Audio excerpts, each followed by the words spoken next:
Hi guys, and welcome to today's video where I'm gonna talk about why Dragonborns are not actually Dragonborns in D&D.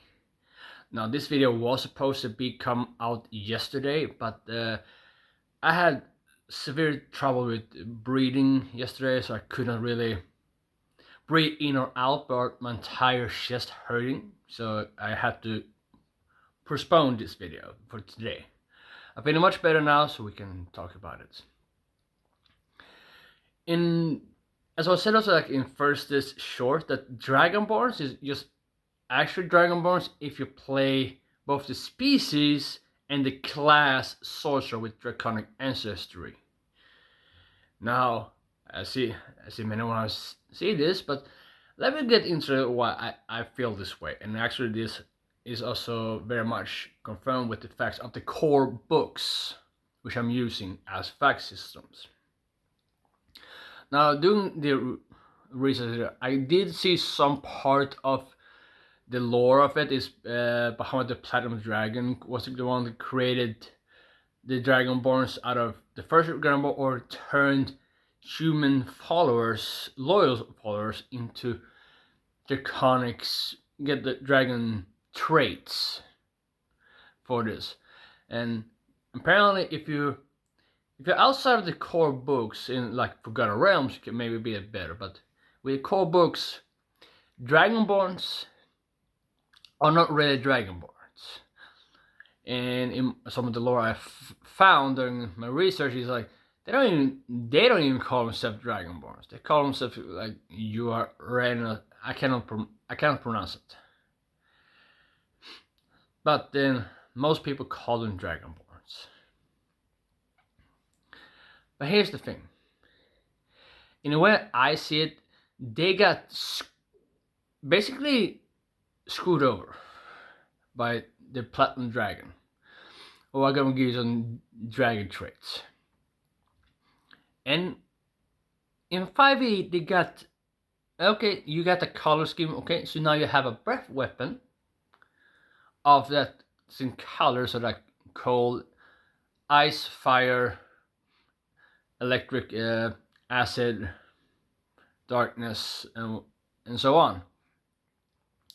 But you can only use it once per short long rest, which technically means, oh, your species is just a warlock. If you remember the meme with warlocks, it's like, yeah, I can do 3 things that I need to sleep for an hour, then I can do something again. And then you have, the current ancestry. So yeah, you get the breath weapon and you get resistance to that damage type, which is pretty good. But that's all you get.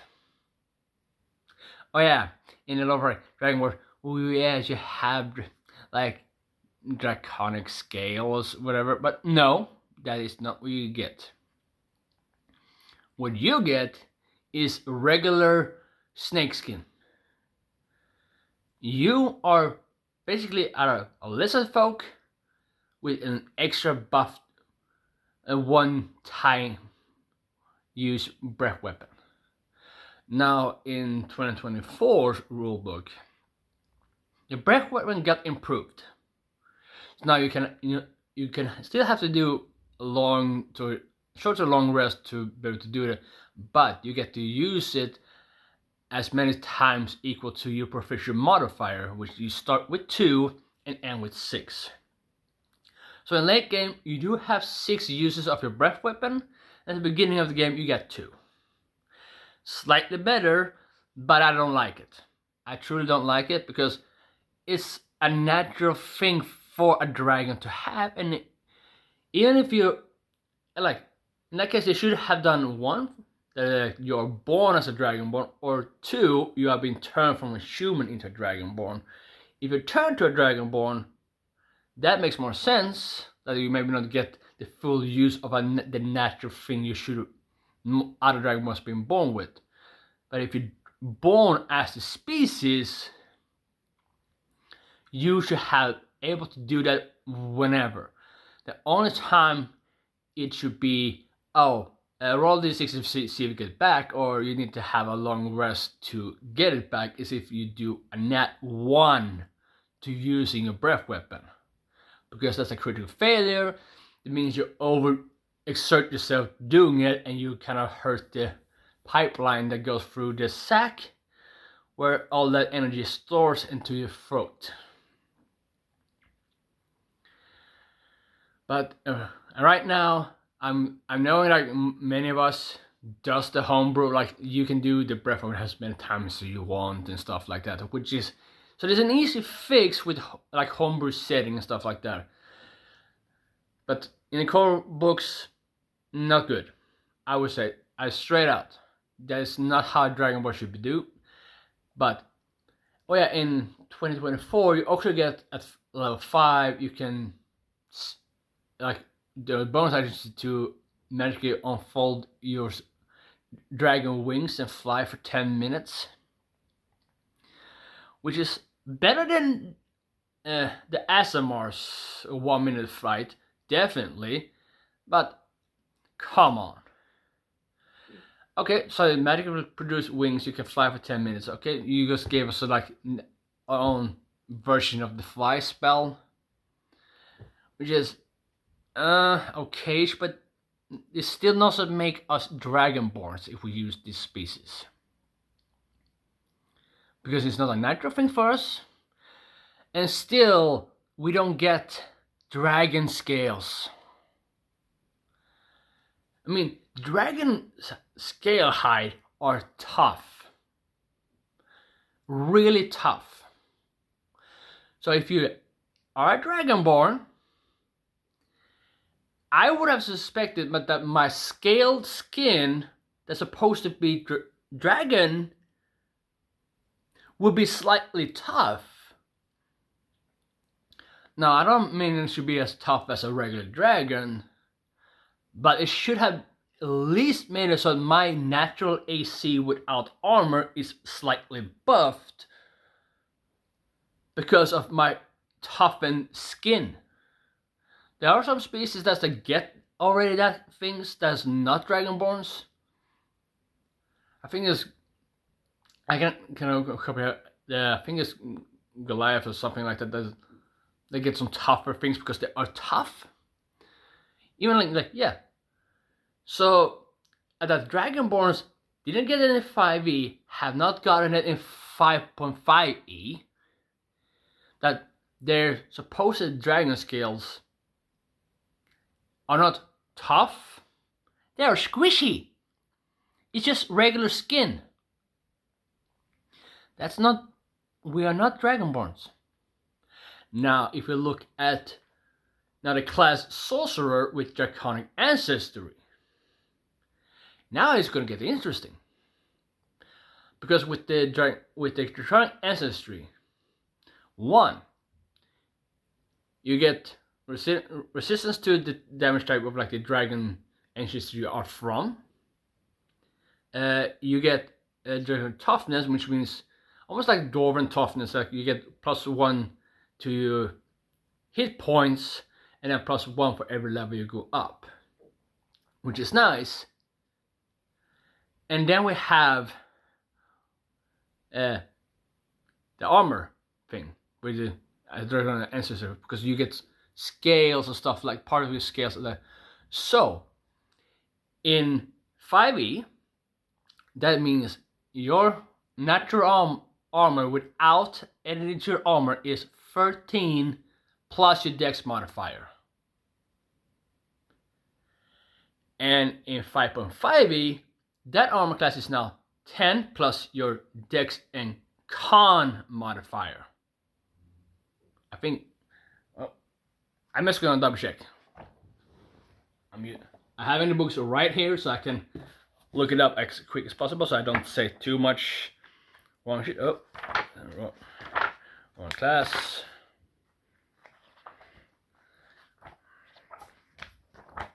Yeah, I'm doing this video a bit strange this way, but I feel like this is the way to do it.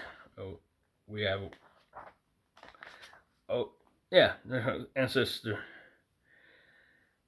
draconic resilience. So yeah, your armor class is equal to 10 plus your dex and charisma modifier, not constitution, charisma modifiers. Which means, as a sorcerer with darconic ancestry, you get all the things that Dragonborn should have been gotten already, naturally.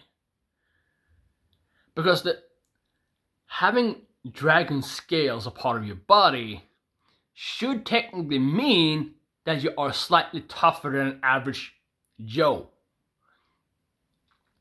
Because as we all know, in any games that has been with a dragon and stuff like, their hides are super tough. It's extremely hard to damage this beast. And if you can kill them, you can use the hide to craft armor to protect yourself. So why does not the species, which is born from the platinum dragon god, having that core feature on them?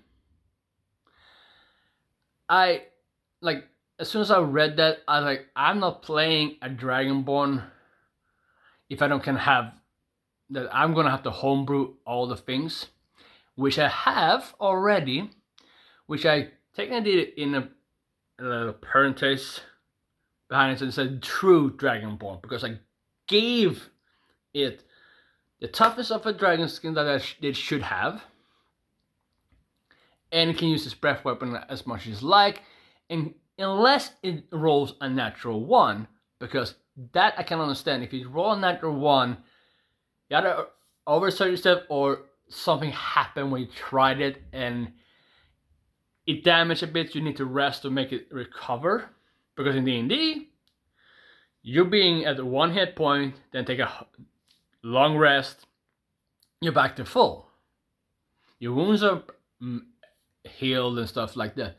So it makes so much more sense. Like, okay, you can use a breath weapon as much as you want, but if you roll on that 1, it means you need a long rest to recover. If you not roll a 6 on a d6, which means you like, it was not too bad, but it takes you like 1 turn in combat to regain the breath weapon.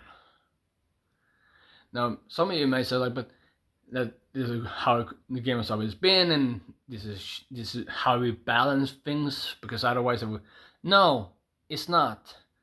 The breath weapon is starting with a 2d6 damage, where you still have the opponent can roll a save throw to either take half that damage or avoid it entirely, depending on which breath you're using.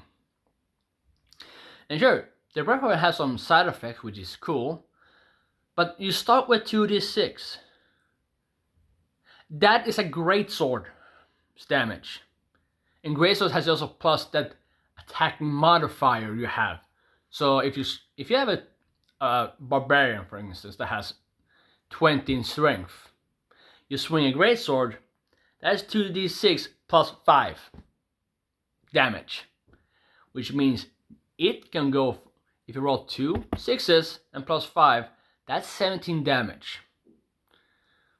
You roll 2d6s for instance, cold breath damage, it's still just 12 damage. Sure, it can suffer some cold and maybe like lose some speed, momentum, but that's just a bonus thing, so like it's not doing that much damage until you get on higher levels. So your higher levels, you get more damage output, but then also like you're facing more dangerous opponents most of the time. All the main bad guys and stuff like this gonna be equal your level or above it. And as most know, the boss of all big villains or stuff like that you're facing has legendary actions and legendary resistance, which means it's fine that your breath weapon does 2d8 damage or 2d10 damage and some side effects, because it will not really outdo And I think that's like adding a die for different parts of the levels, which is pretty much fine. Like we have the breath weapon here for the core book. 2d6 damage, and then increase it at level 6 for 3d6. 4d6 at level 11. 5d6 at level 6. And this is the core for 5e. So the highest amount of damage you can make with the breath weapon is 5d6. Which means if you roll 5 6s, that's 30 damage. And then some side effects from what type of element you're using, which in late games ain't that much. Especially if you have a wizard with fireball or witch bolt, they do more damage even below that. Because you're adding not only the damage from the die, but also your spell modifier to that damage. And they can still also have different effects. And fireball is an area effect damage, which it has no minimum range, has a maximum range. So having a breath weapon only, first of all, in the 5e being one time use, you need to like an hour rest or a long rest. I think it says here. Yeah, you complete a short or long rest. That makes no sense to me. Now 5.5e upgraded, so now you have equal numbers of breath weapon use as your proficiency modifiers, then you need a rest. But the breath weapon should be natural and be able to do all the time, like swinging a sword. If you're a fighter, you're swinging a sword, boom, boom, boom, every turn. And as a fighter, the more you level up, you can do it more times.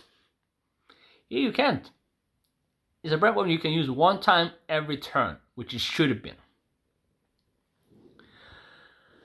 So that's why, in the sense of, okay, if you want to play an actual Dragonborn in D&D, if you don't use them Forgotten Realms, and that's something I'm not going into because that's going to take a long research to do, and I'm not a guy that likes to read.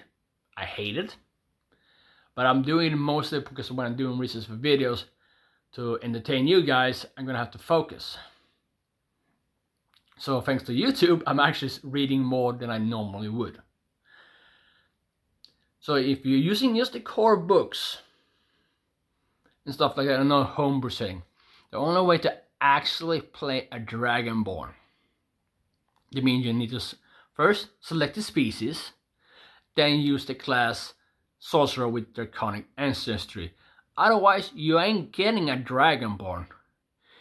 You getting what I have called for years, a walking lizard with a slight one-time use breath weapon. In 5.0, okay, there's a bit more uses, but no good. You're too squishy. Your breath weapon is limited, and the only technically boon you're getting is, oh yeah, I'm resistant to the same element I barely can use from my mouth. But with sorcerer draconic ancestry, you boost that. So yeah, the Wizards of the Coast. Maybe you should kind of, in next edition that comes out whenever, make sure that Dragonborns actually are Dragonborns when you make that species. Because right now, they are not. They are just regular lizard folks with a limited amount of breath weapons. But then again, maybe we keep it that way and let all of us that loves D&D and love to play D&D just homebrew the better version, or more precise, the correct version of a Dragonborn, and let Wizard of the Coast have that useless version of it. Hey, if they want to have a non-Dragonborn as a Dragonborn, it's up to them. We know how to actually make it work with homebrew settings and stuff like that. So that's been my little rant for today. I will make more videos on different species and stuff like that on Fridays now. As long as my own breeding will work. But if you like this video and want to see more of me, please hit that like and subscribe button, and don't forget with the notification bell either, so you know when I put up more videos. Until then, guys, have a great weekend and see you all in the next video.